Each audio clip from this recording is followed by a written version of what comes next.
Hi, Miss. Pwede ka ba namin ma-interview for our series called Behind the Scenes, Urbia Homes Answers 10 Questions. Yeah. Sure.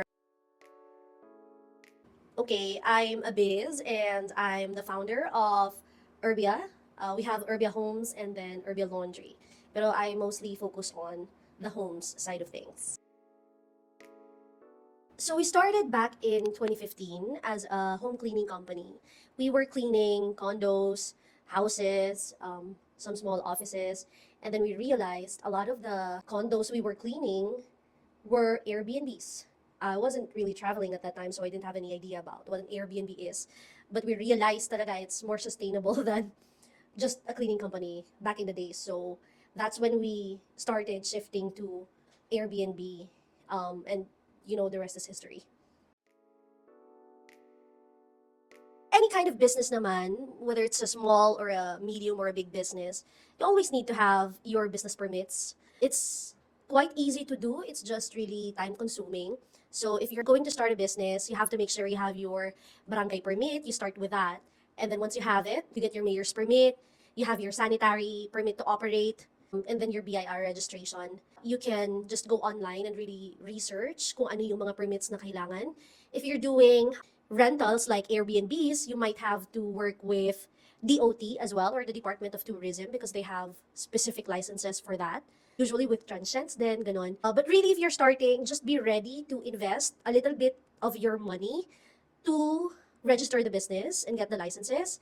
Either you do it on your own or you can hire someone to like really process it for you. So for factors, I would say very important factors: the prime location and then the investment. I think you have to think about number one: do you know a good location where you can open an Airbnb? For example, business districts like Makati or BGC. I mean, I think everyone is aware how busy those cities are, diba? So another thing, when you say prime location, you look into ano ba yung mga usual activities in that area. If that property is near a hotel, for example, Grand Hyatt in BGC, then maybe it's really worth it to open an Airbnb.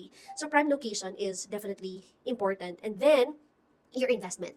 You have to think about, okay, you have the prime location, but you think about how much money you're able to invest to do it. I mean, in reality, although it's easy to start an Airbnb, there's a lot of money involved in there. If you already own a property, then you have to consider the mortgage or your monthly payments for that property. It's not easy money, of course. If you don't own a property, maybe you're thinking about Airbnb arbitrage or subleasing. That's another way for you to get into the business. When you do that, you think about the advance payments you need to pay your landlord, right? And there are other things that you have to also consider. Bibili ka ng mga gamit and stuff like that. But again, these are very important factors. And before you get into the business, always think about these two things. Because if one fails or if you don't meet the other one, it's really going to be difficult for you to get into Airbnb. I think just always put the guest first. Ever since we started, we always think about how to deliver the best guest experiences, and everything else will follow. An Airbnb business is a hospitality business, which means to say when you do that, of course, parang common sense na lang na you have to really put your guests first, right? I mean, internally as a business, you think about other factors as well, like I always tell my team about thinking about the three-legged stool, diba? You think about your guest, you think about your client, you think about your business. But at the end of the day, kumbaga, ultimately, what makes the business more successful, if you're in this industry, is if you're able to always think about what's good for your guests. And I can attest to that. I think that's one of the reasons why we're still here. Marami. But siguro let's talk about the most important factors to consider when setting a price for your listing. I think number one is the location, of course. If it's located in a prime location, then you can increase your pricing. For example, in BGC, expect mo na kaya mong taasan yung price for that. If it's not in a prime area, for example, Prisma, yung unit natin, it's near BGC but it's not in that area. So expect mo na medyo mas mababa yung price, right? Next to that is yung ano ba yung setup mo sa unit? What value can your guests get out of the unit? Is it a semi-furnished unit? Is it fully furnished? Does it include really good amenities? Kasi if it's really complete, then you can definitely increase your price. An example of that is if you offer free parking dun sa listing mo, you can increase it. Of course, demand is also very important, di ba? You look at, kamusta ba yung seasonality kasi ng business eh. Minsan, for example, Burr months, usually mas malakas yan, but June to August, those are usually yung mga ghost months, di ba? So, demand is also one. Of course, if there's a high demand, you're able to increase the price. If low yung demand, you adjust your price ng medyo mas mababa. Because for me, rule of thumb is it's always better to have bookings than zero. Di ba? And of course, you also consider your competition. So always be aware of your competition. Do your research. Try to figure out how many Airbnbs are in the same area. Are they offering the same amenities that you do? Magkano ba yung presyo nila? Because it's definitely something that you wanna deal with, di ba, when you get started. Well, yeah, I mean, so far, in truthfully, Urbia hasn't really been active in, supporting the community of hosts post-pandemic. We were pre-pandemic, but we never really had a chance to, build a community for it after we went back from the no travel or the travel restrictions, right? But we tried to clean up yung ating Facebook community right now where we have over 12,000 hosts and guests interacting with each other. I think that's a good resource. And we also decided to come up with some short videos like this para for those who are interested, they get, tidbits of information about the industry. Yeah, I mean, there's been a lot actually throughout the years. Kasi for Urbia, what we do most of the time when we start partnering with clients is that, one of the topics is how much ba yung kaya nilang i-invest sa property nila.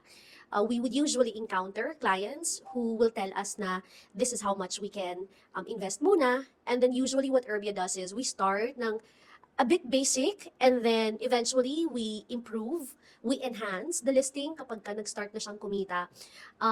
I don't know if I can say the units here, but I mean, we definitely have those scenarios. It's not something new, and that's okay, actually, diba?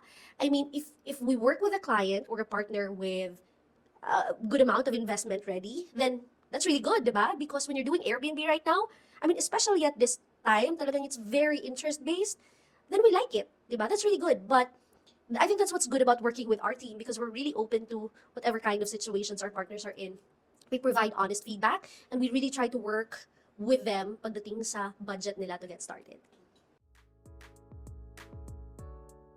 Adapt, I think. I mean, honestly, post-pandemic, medyo marami talagang nagbago in terms of, yung market. Airbnb itself changed so much since, early 2000s, di ba?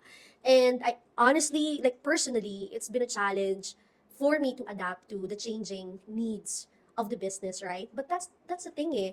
When you get into a business, the mindset is everything's always going to be changed. I mean, even in life, di ba? Kahit saan ka naman pumunta, in whatever situation you're in, the only constant thing is change, right? So I think I learned it the hard way. You need to learn to adapt, not just with Airbnb, but in any kind of business in general. Huwag kang susuko, di ba? Siguro very important lang is before you get into it, really try to understand yourself. Assess mo, is this really a business that you want to get into? Although being passionate about something is a big factor in being successful, I personally, and you don't have to agree with me. I personally believe that when you get into a business, it doesn't have to be something that you're passionate about because you can fall in love with something when you start enjoying it. It's really just a matter of before getting into it, try to understand yourself. Do you think this is something that you can do for the next, 1 year, 2 years, 3 years, 4 years? Pag na-survive mo yan at least 3 years and you think you're enjoying it, that's a good thing. It only means to say you can stay in that kind of industry. You can keep up with the business, right? So just do your self-assessment. Ask yourself that. Kasi if the answer is no, you can't do it, paulit-ulit, then don't even get into it. Di ba? Do your research as well. If you haven't been traveling, if you don't have an idea about what an Airbnb is, if you don't know the process, thank God for the internet. You can do your research. There's Airbnb Help Center as well. Watch YouTube videos, although not everything is helpful and tama. At least you get to understand a little bit about the business. It's really good that you have that. Because if you get into it, not equipped at all with the information, you're just going to waste your time, your efforts, and your money. And that's the last thing you want to happen, right? We would love to know what you think. Share your comments and questions below. See you on our next episode.